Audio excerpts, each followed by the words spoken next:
Hello class 11 के student, आज हम मैथ का चैप्टर 1 सेट्स यानी जो समुच्चय है इसके बारे में पढ़ेंगे। तो आज का ये हमारा लेक्चर नंबर 1 होगा। हम आपको सेट्स आसान से आसान भाषा में समझाने की कोशिश करेंगे। अगर आपको वीडियो पसंद आए तो प्लीज़ वीडियो को लाइक और चैनल को सब्सक्राइब करके बेल आइकन को प्रेस कर दीजिए। अगर आपको वीडियो का जो भी पॉइंट अधिक समझ में आता है तो प्लीज़ वहाँ पर आप बहुत सुंदर सुंदर कमेंट कीजिए, तो हमें भी मोटिवेशन मिलेगा। तो चलिए बिना देरी करे वीडियो को स्टार्ट करते हैं। तो जैसा कि आप जानते हैं कि समुच्चय जो कि अपने आप में एक बहुत बड़ा मतलब वो है, तो सेट्स इसका मतलब क्या है इसको आप समझ लेते हैं। तो आप सेट्स का मतलब होता है जो कि हर व्यक्ति के अनुसार ना बदले, हर व्यक्ति के अनुसार ना बदले, वही सेट्स कहलाता है। तो चलिए मैं आपको कॉपी पेन ले लीजिए, मैं उस पर आपको समझाने की कोशिश करता हूँ। जो सबके अनुसार एक हो सेट्स कहलाता है, यानी समुच्चय कहलाता है। जो सबके अनुसार एक हो सेट्स या समुच्चय कहलाता है। मान लीजिए एक एग्जाम्पल है, मैंने किसी से कहा कि पूरे साल में कितने महीने होते हैं, कितने महीने होते हैं। तो वो कहेगा कितने महीने होते हैं, 12 महीने, 12 महीने। अगर मैंने किसी दूसरे व्यक्ति से पूछा कि एक साल में, यानी जो यहाँ पर एक साल लिख दीजिए, एक साल में कितने महीने होते हैं, मैंने दूसरे व्यक्ति से कहा, तो वह व्यक्ति भी कहता है, क्या कहता है, दूसरा व्यक्ति कहता है कि 12 महीने होते हैं एक साल में। कितने महीने, 12 महीने होते हैं। मान लीजिए मैंने तीसरे व्यक्ति से पूछा कि एक साल में कितने महीने होते हैं, तो वो भी बोल रहा है 12 महीने।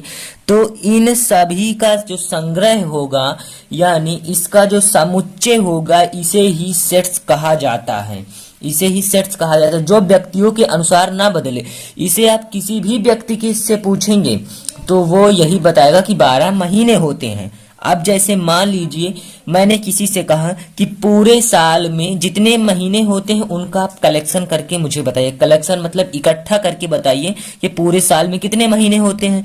तो वो कहेगा जनवरी, मैं उसके प्रतीक से लिख रहा हूँ, तो फरवरी, मार्च, अप्रैल, मई, जून, जुलाई, अगस्त, सितंबर, अक्टूबर, नवंबर, दिसंबर।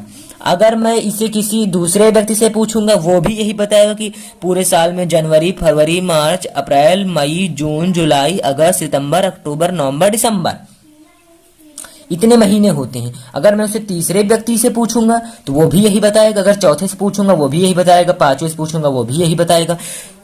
तो यानी जो किसी भी व्यक्ति के अनुसार ना बदले या जो सबके अनुसार एक होता है वही सेट्स कहलाता है, वही समुच्चय कहलाता है। यानी ये किसी भी व्यक्ति से आप पूछ लेंगे वो यही बताएगा कि पूरे साल में 12 ही महीने, वो भी यही महीने होते हैं। कोई अलग से तो महीने बता नहीं देगा कि यहाँ पर मान लीजिए दूसरा महीना है या कोई अमित महीना है, ऐसा तो कोई कहेगा नहीं। कहेगा तो यही महीने के नाम लेगा तो यही महीनों का नाम। अब मान लीजिए कहा जाए, आपसे पूछा जाए भारत में कितने राज्य हैं, या भारत के सभी राज्यों के नाम बताइए, भारत के सभी राज्यों के नाम बताइए, सभी राज्यों के नाम बताइए। तो आप अगर किसी से पूछेंगे तो वो कहेगा 28 राज्य होते हैं, जिसमें उत्तर प्रदेश, उत्तर प्रदेश हो गया, हरियाणा हो गया, पंजाब हो गया, दिल्ली हो गया। तो इस तरह के वो बताएगा। अगर किसी दूसरे व्यक्ति से पूछेंगे वो भी कहेगा कि 28 राज्य होते हैं और उत्तर प्रदेश हो गया, हरियाणा हो गया, पंजाब हो गया। तो इसी तरह वो भी बताएगा। बिहार हो गया, मध्य प्रदेश हो गया, आंध्र प्रदेश हो गया। अगर चौथे व्यक्ति या पांचवें व्यक्ति किसी से भी पूछेंगे तो आप वो यही बताएगा कि इसमें इतने ही मतलब होते हैं। तो ये एक वेल डिफाइंड यानी वेल डिफाइंड का मतलब है जो कि सबके अनुसार एक हो, किसी भी व्यक्ति के अनुसार वो बदला ना जाए, उसे ही समुच्चय कहते हैं। तो आशा करता हूं आपको समुच्चय के बारे में समझ में आ गया होगा कि समुच्चय क्या होता है। जो सबके अनुसार एक हो समुच्चय कहलाता है, अर्थात सेट्स कहलाता है, जो किसी भी व्यक्ति के अनुसार ना बदले। अब मान लीजिए एक क्वेश्चन है हमारे पास, एक क्वेश्चन है कि भारत के 5 सबसे अच्छे कलाकार, सबसे अच्छे कलाकार। तो आप इसको बताइए ये समुच्चय है या समुच्चय नहीं है, इसको आप बताइए। तो दोस्तों अगर मान लीजिए आपके अनुसार, आप ही पहले व्यक्ति हैं, आपके अनुसार सबसे पहले हो गया सनी देओल। मान लीजिए सनी देओल, आपको सबसे अच्छे सनी देओल लगते हैं, फिर आमिर खान लगते हैं, फिर शाहरुख खान लगते हैं, फिर सलमान खान, और फिर मान लीजिए अमिताभ बच्चन हो गए। ये आपको 5 अच्छे लगते हैं। मान लीजिए आप किसी दूसरे व्यक्ति, आपके अगर आपसे पूछा गया कि भारत के 5 सबसे अच्छे कलाकार बताइए, तो आप अपने अनुसार बताएंगे ना, कि आपको जो अच्छे लगेंगे वही तो बताएंगे। तो आपने बता दिया कि सनी देओल, आमिर खान, शाहरुख खान, सलमान खान। अगर आप यही किसी दूसरे व्यक्ति से पूछेंगे तो वो हो सकता है भोजपुरी के सभी हीरो का नाम बताए, या साउथ के सभी हीरो का नाम बताए। मान लीजिए वो कह रहा है रामचरण, वो निरहुआ को कह रहा है, भोजपुरी हीरो जो हैं, भोजपुरी सिंगर जो हैं, उनको कहता है। तो मतलब ये एक समुच्चय नहीं है, क्योंकि ये हर व्यक्ति के अनुसार बदला जा रहा है, हर व्यक्ति के हिसाब से ये बदला जा रहा है। मान लीजिए आप किसी से भी पूछा पहले आपने कि 5 सबसे अच्छे कलाकार बताइए, उसने इन नामों को बताया, और अगर आप दूसरे व्यक्ति से पूछते हैं तो वो कुछ ही और का नाम बताता है। तो अर्थात ये समुच्चय नहीं है, समुच्चय ये नहीं है, ये इसका रॉन्ग हो जाएगा, ये समुच्चय नहीं है।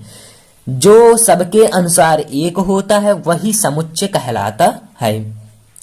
तो आशा करता हूं आपको समुच्चय, जो कि चैप्टर का नेम है, ये आपको समझ में आ गया है। अब चलिए एक हेडिंग है समुच्चय का निरूपण। क्या? समुच्चय का निरूपण। समुच्चय का निरूपण 2 विधियों में है, एक होता है रोस्टर विधि, दूसरा है समुच्चय निर्माण विधि।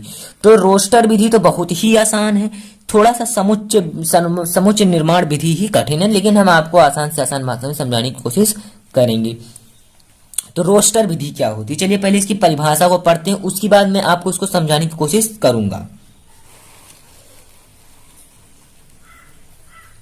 आप यहां पर देख सकते हैं, समुच्चय के अवयवों की सूची बनाकर उन्हें मंझले कोष्ठकों में कॉमा लगाकर लिखते हैं। आप समझ में देखिए, रोस्टर विधि जो होती है, मंझले कोष्ठक, इस प्रकार के कोष्ठक को कहते हैं। इस प्रकार का जो कोष्ठक होता है इसे ही मंझला कोष्ठक कहते हैं। तो ये कह रहा है कि समुच्चय के अवयवों की सूची बनाकर, जो ये अवयव है इनके अंदर, ये क्या है देखिए, 1 2 3 4 5, और ये डॉट डॉट का मतलब अनंत तक चली जा रही है, अर्थात ये नेचुरल नंबर है, नेचुरल नंबर है। कह रहा क्या, समुच्चय के अवयवों की सूची बनाकर, इनकी सूची बन गई, अब इसके बाद इन्हें मंझले कोष्ठकों में बंद कर दो।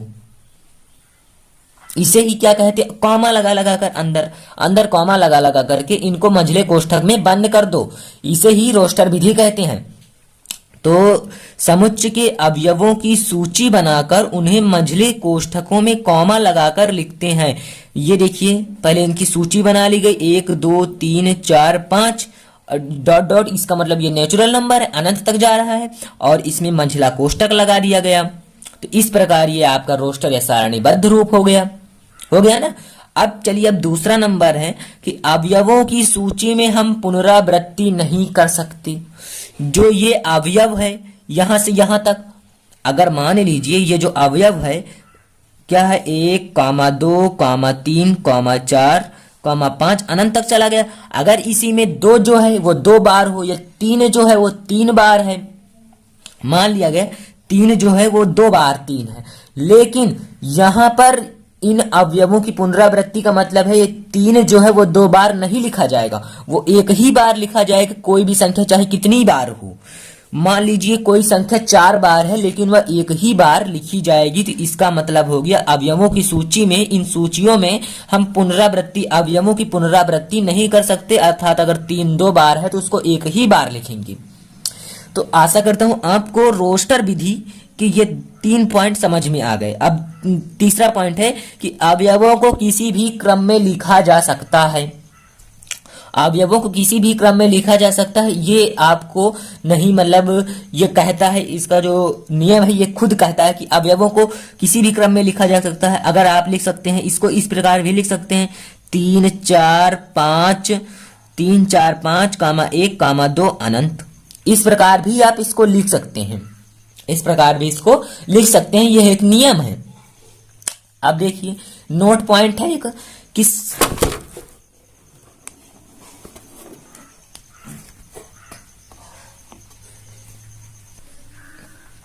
अब ये नोट पॉइंट क्या है स्टूडेंट, इसका मतलब है कि समुच्चय, समुच्चय को किसी अंग्रेजी वर्णमाला के अक्षर से तथा अवयवों को छोटे अक्षर से, समुच्चय को अंग्रेजी वर्णमाला के बड़े अक्षर से तथा समुच्चय यानी अवयव को छोटे अक्षरों से, यानी इसके बराबर में हम कैपिटल अक्षर अंग्रेजी का कोई भी ले सकते हैं। ए लिख सकते हैं, बी लिख सकते हैं, सी लिख सकते हैं, डी लिख सकते हैं, ई लिख सकते हैं, अर्थात ए इज इक्वल टू में ही ये हमेशा रहेगा। ये इसका भी नियम है, ये हमेशा ही रहेगा, इसमें कोई वो नहीं है, ये हमेशा रहेगा ए इज इक्वल टू। तो आशा करता हूं आपको यहां तक ये समझ में आ गया। अब चलते हैं अगले पेज की ओर। तो स्टूडेंट अगला पॉइंट है, अगर अवयव है तो उसे ई जो इस प्रकार लिखा है इसे कहते हैं बिलोंग्स टू, बिलोंग्स टू।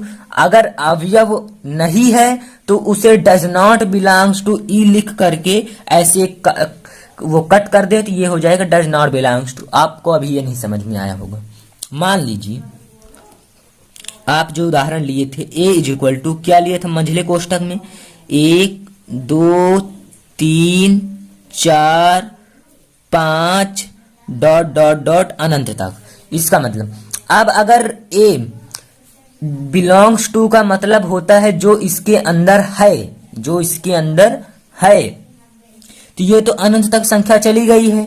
तो इसमें अगर कहें एक जो है वो ए के अंदर है कि नहीं, मान लीजिए ए जो है इतना बड़ा है कि इन संख्याओं को जोड़ दें तो ए इतना बड़ा है, तो यानी ए जो है वो बिलोंग करता है किस, एक जो है वो बिलोंग करता है ए में, ये हम कह सकते हैं कि नहीं।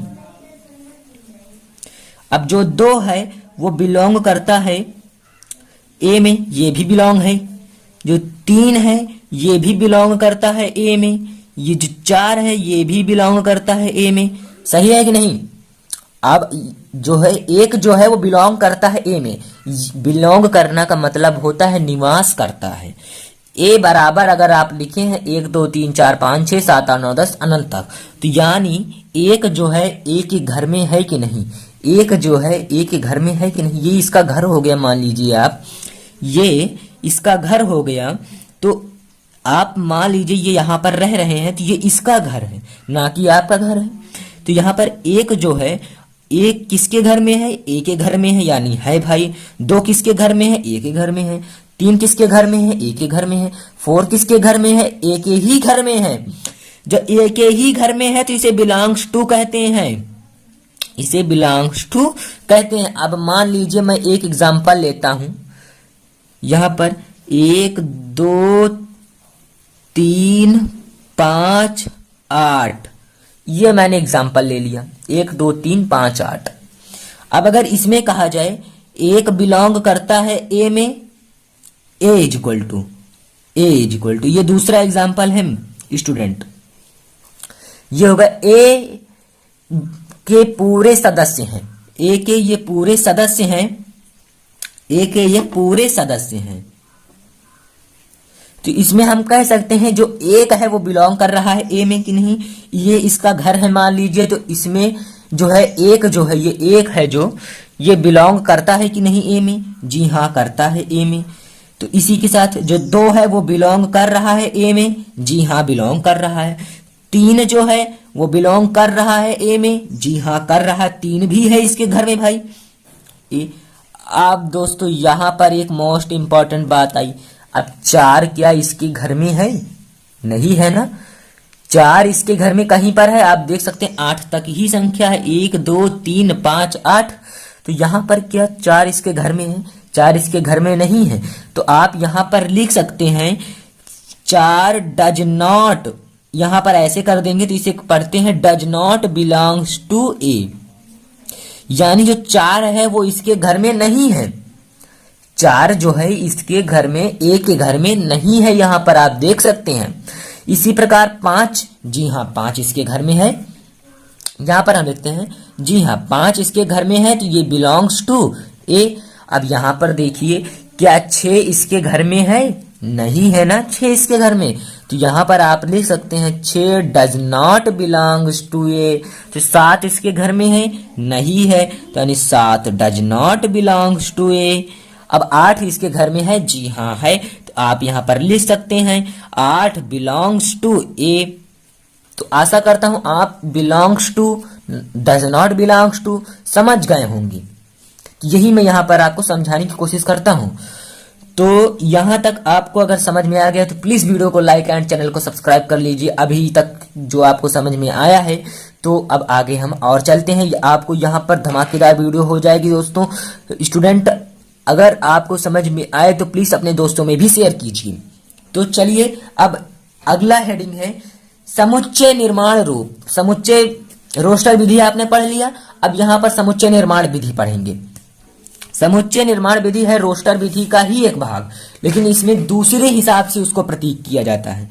मान लीजिए ए इज इक्वल टू, रोस्टर विधि में क्या होता है, ए इज इक्वल टू कामा लगाया, वो मंझला ब्रेकेट लगाया, उसमें लिख देते हैं 1 2 3 4 5, अब ब्रेकेट बंद कर दिया,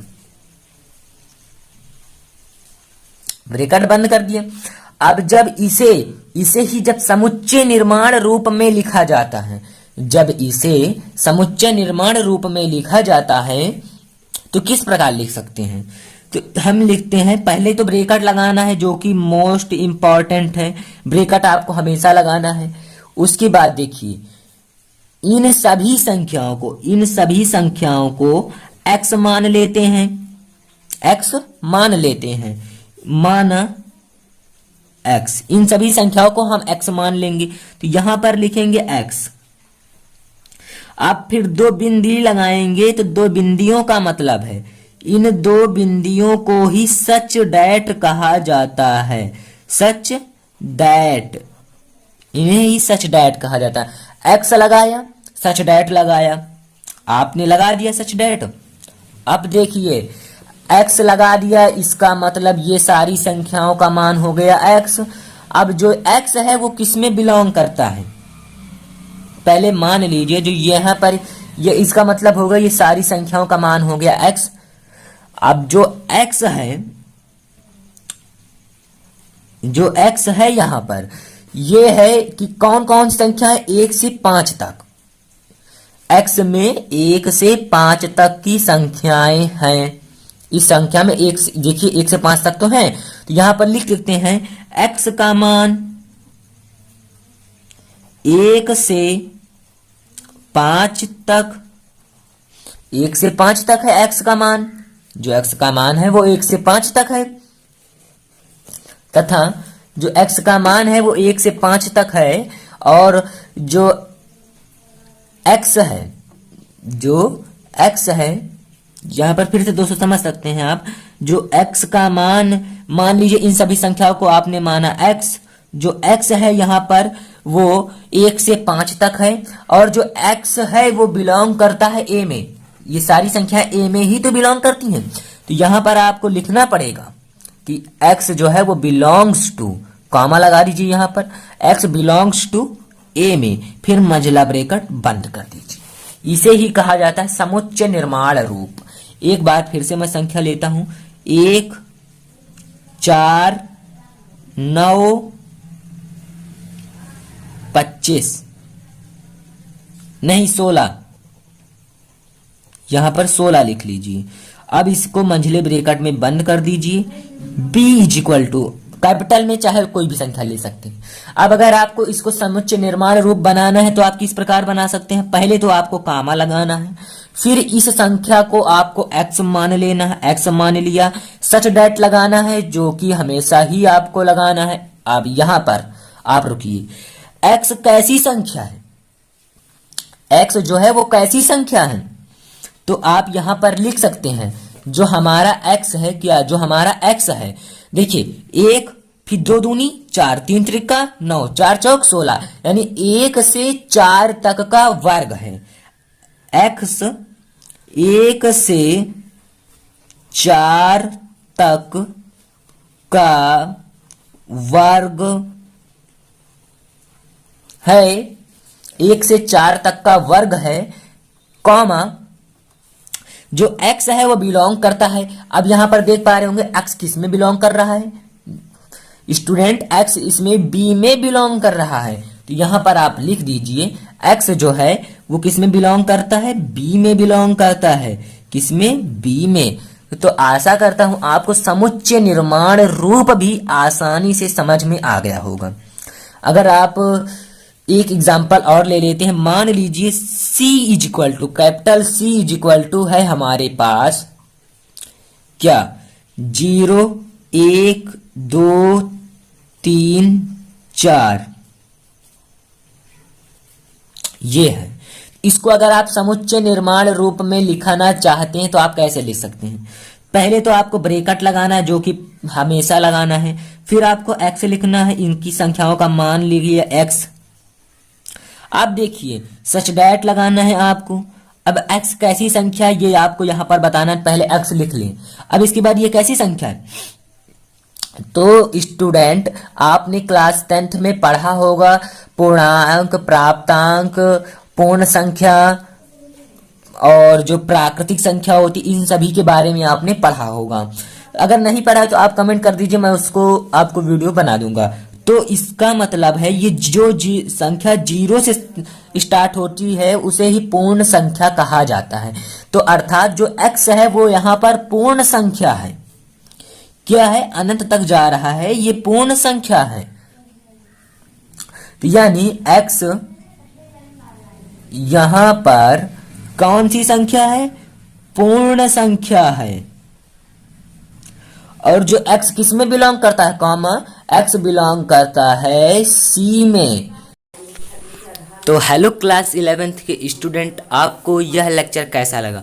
अगर आपको यह लेक्चर अच्छा लगा है तो प्लीज़ इस लेक्चर को अपने दोस्तों में शेयर कीजिए और कमेंट कीजिए कि आपको कौन से विषय में ज़्यादा इंटरेस्ट है। तो अगर आप किसी भी विषय में कोई भी आपको तकलीफ होती है तो हमें कमेंट कीजिए, हम उस पर वीडियो ज़रूर बनाएंगे। तो अभी के लिए बस इतना ही, आपसे मिलते हैं लेक्चर नंबर 2 में। धन्यवाद।